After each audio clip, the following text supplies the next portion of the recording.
zəhmət çəkib yorub uzun yolları. Hər biri zəhmət çəkib yorub uzun yolları. Allah özün saxla gəl sən belə o qulları. Allah özün saxla gəl sən belə o qulları. Ey bəyim dostları, bir ürəyin dostları, xoş gəlib bu məclisə təzə bəyim dostları. Ey bəyim dostları, bir bəyim dostları, xoş buyurub xoş gəlib təzə bəyim dostları.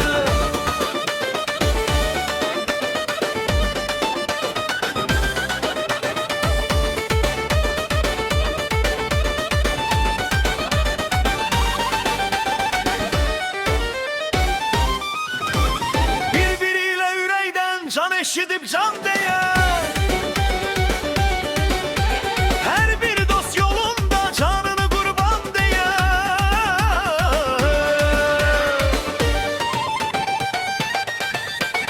Bir-biriyle ürəkdən can eşidib can deyər. Hər bir dost yolunda canını qurban deyər. Bəyim bəyim dostları, bir ürəyin dostları, xoş gəlib bu məclisə təzə bəyim dostları. Bəyim bəyim dostları, igid bəyim dostları, xoş buyurub xoş gəlib təzə bəyim dostları.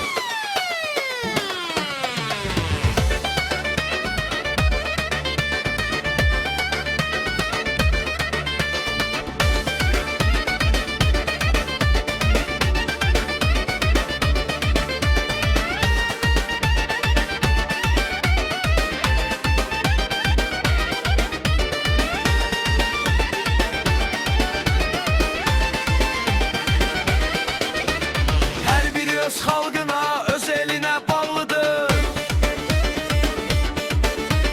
Hər biri öz xalqına, öz elinə bağlıdır. Yurdunu qəlbən sevən Azərbaycan oğludur. Yurdunu qəlbən sevən Azərbaycan oğludur.